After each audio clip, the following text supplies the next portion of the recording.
Foi uma iniciativa do interventor Manuel Ribas, conhecido muito na região por Mané do Facão. Inclusive, após a construção da estrada, ele enviou um telegrama ao presidente da República, então Getúlio Vargas, dizendo o seguinte: aqui no Paraná se abriu a maior rodovia de todos os tempos.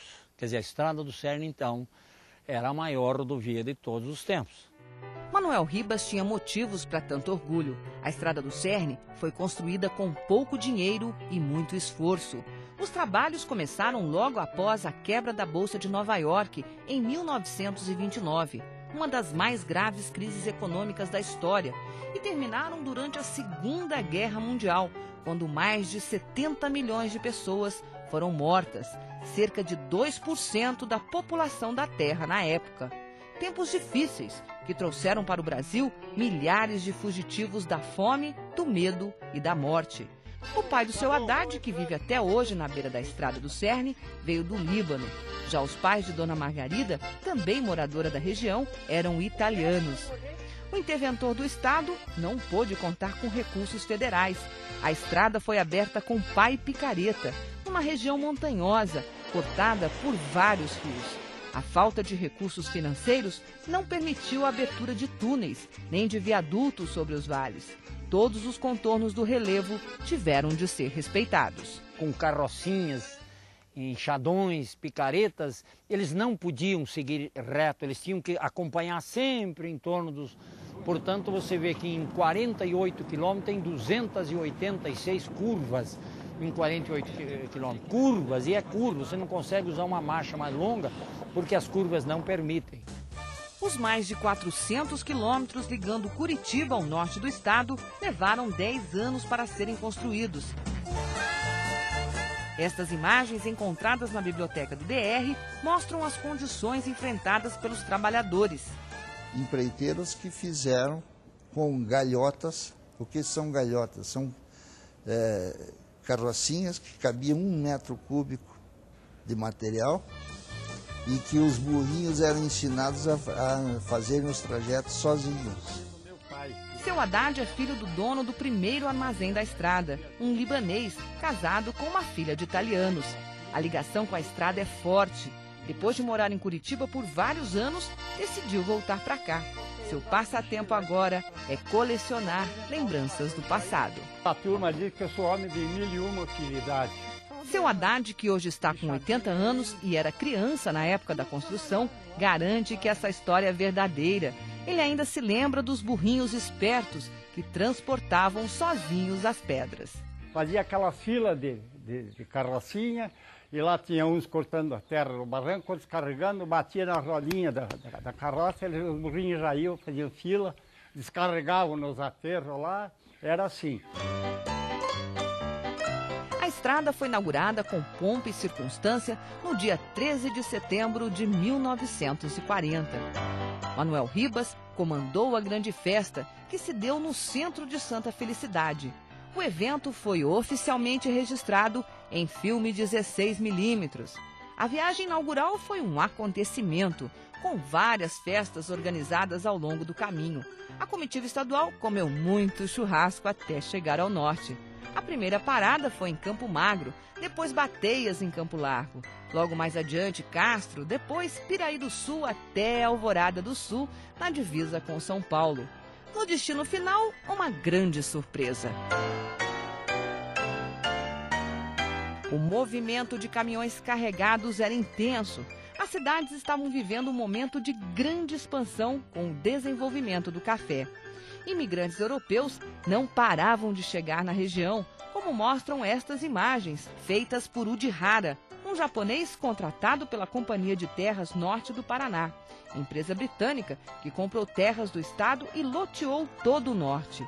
O Ouro Verde patrocinava um desenvolvimento impressionante e toda essa riqueza era escoada pelas estradas de São Paulo até o Porto de Santos. Foi uma maneira de fazer com que a exportação viesse para Paranaguá e, paralelamente, o povo do norte se sentir paranaense, que não acontecia isso. A Estrada do Cerne permitiu que os paranaenses do norte descobrissem a capital. que na década de 40 já era uma bela cidade, cheia de prédios e com uma economia próspera. Curitiba já contava com uma universidade federal desde 1912. Os charmosos palacetes dos Barões do Mate garantiam a imagem do requinte e do poder. O orgulho cívico era demonstrado em grandes desfiles pelas ruas do centro.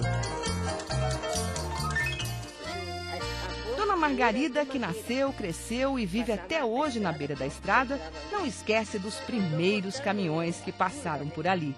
Ficou tão impressionada que saiu correndo atrás. Por causa disso, levou a primeira grande surra da mãe. Eu vim brincar com uma amiguinha minha e me molhei bastante. E daí, para a mamãe não me surrar, eu fui a pé, correndo assim da igreja até onde nós morávamos. Encontrando os caminhões carregados de papel, que vinha de Monte Alegre. Foram os primeiros caminhões que passou aqui. E mamãe ficou apavorada, pois agora eu com 4, 5 anos saí para a estrada sozinha. Ah, mas cheguei lá e apanhei mesmo. Não quis apanhar aqui, apanhei lá. E a estrada também deixou outras marcas profundas na vida desta senhora simpática e de sorriso fácil. Quando era bem jovem, se apaixonou por um dos operários que vieram construir esta ponte. O rio Assungui até hoje passa ao lado da casa dela. Foi um amor avassalador e proibido. Os rapazes iam pegar água aqui para comer e fazer comida e para tomar, né? Porque a água daí do rio era suja, né? Deviam pegar a água da nossa. Tinha muito moço bonito ali? E eu ia morar uma, mas não deixou. Ah, não deixou? Ah, não. E depois leva você embora. Eu não quero que vá. Não esqueceu dele até hoje? Ah, me lembro sempre. Por que será? Quer dizer que a ponte ficou, mas o amor foi embora? O amor foi. Foi embora para nunca mais. Nem por isso ela ficou solteira. Tempos depois, se casou com o dono do único posto de combustíveis da estrada. Era meu outro amor daí. Daí namorei o que trabalhava, que tinha bomba de gasolina ali, daí casei com ele. Fiquemos 36 anos juntos, quase 16 que morreu já. Pela estrada do Cerne, isso em 84. Dona Flora chegou a Santa Felicidade poucos anos após a inauguração da estrada do Cerne. Essa aqui foi a primeira foto que nós batemos aqui no Paraná, que é onde é os Madaloso hoje, que era mato, veja. Nós 5 irmãos e o meu pai junto. A senhora é quem aí? Eu sou aqui a segunda. Depois aqui nasceu um no Paraná, nós somos 6 irmãos Madaloso. E aqui foram meus pais, que eles vieram com muita coragem, porque na época, lá no Rio Grande do Sul, qualquer estado que fosse, eles falavam assim, vamos para as terras novas, que é o Paraná. Não foi por acaso que o pai dela decidiu se estabelecer neste ponto, onde hoje está o conhecido restaurante Madaloso, bem na frente da nova estrada. Era o lugar mais movimentado da região. Era uma estrada que passava os caminhões que vinham do norte antigo. Então havia esses caminhões que eles iam para Paranaguá e as carrocinhas, que vinham de Campo Magro, Santa Felicidade, que então eles paravam no centro. Que na época não existia fogão a gás, então elas iam carregadinha de lenha, hortigranjeiro, que elas tinham para vender. Tudo caminhava de vento em popa, até que em 1965, uma outra estrada, ligando o sul ao norte do estado, foi inaugurada.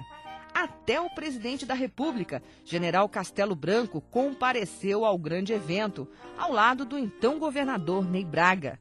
A rodovia do Café, totalmente asfaltada e com muito menos curvas, atraiu todas as atenções. Os olhos da nação estavam, neste momento, voltados para o Paraná.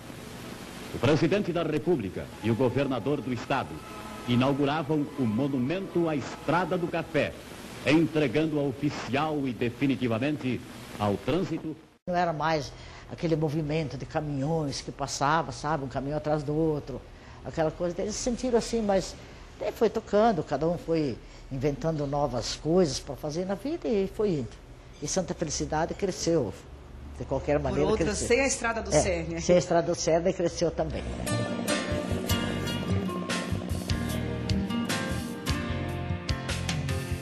Atualmente, vários trechos já estão pavimentados, mas a parte principal, onde estão as maiores curvas, continua do mesmo jeito.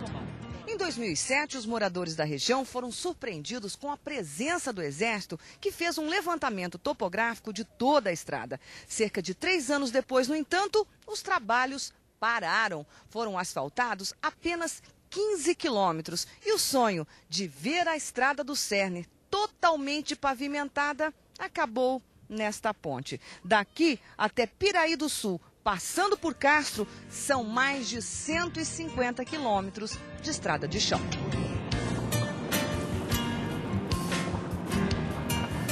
Foi feito um convênio do 10º Batalhão de Engenharia de Construção com o governo do estado do Paraná, com o DR, e esse convênio só abrangia 15 quilômetros. Ele ia de Campo Magro até a segunda ponte do Rio do Cerne. E a partir daí, só com a criação de um novo convênio, para que essa obra, ou melhor, que a estrada fosse inteiramente feita, implantada. Poeira, buracos e muitas pedras desestimulam o trânsito. No início de 2010, fortes chuvas provocaram o desmoronamento de vários morros. A estrada chegou a ficar interditada. A imagem do posto de combustíveis, o Atlantique, que pertenceu ao marido de Dona Margarida, reflete bem o abandono que se encontra hoje a tão festejada estrada do Cerne. O lugar ficando vazio. As placas de bronze que Manuel Ribas colocou nas pontes foram roubadas. A placa dizia, inaugurado por interventor Manuel Ribas em 1940, uma placa de bronze que estava aqui. Eles levaram a placa. Isso aqui dá um bom lucro para quem vende para o ferro velho. Infelizmente, tanto desta ponte como da outra, a placa se foi. A paisagem, porém, continua enchendo os olhos. Rios, cachoeiras e muito verde. Uma enorme reserva de araucárias que pertence ao Ibama chama a atenção, assim como chama a atenção também o reflorestamento de pinos. Hoje o movimento na estrada é principalmente de caminhões carregados de madeira. É preciso parar e até dar ré para dar passagem aos grandalhões. Embora seja um belo passeio, poucos motoristas se arriscam. Lugar para comer até tem, mas o cardápio é limitado. Aí, gente, pão com salame defumado, feito aqui mesmo na região, e queijo. Ainda assim, vale a pena conhecer as inúmeras curvas desta estrada. A casinha e o sorriso de Dona Margarida garantem uma bela fotografia. As relíquias do seu Haddad causam saudades até para quem não viveu essa história. Uma história que continua viva na lembrança de muita gente que ainda espera ver a grande obra de Manuel Ribas concluída. Eu gostaria de ver a estrada do Cerne, como é que eu posso dizer, ajeitada, com asfalto, para a gente poder chegar em Castro bem mais rápido, porque vai economizar mais ou menos 150 quilômetros. Para a gente chegar do Norte Antigo, por exemplo, Londrina, essa é a cidade antiga do Paraná. A gente vai tranquilo, tem bastante verde, bastante pinheiro no carro, para a gente ver, muito bom de ir por aí.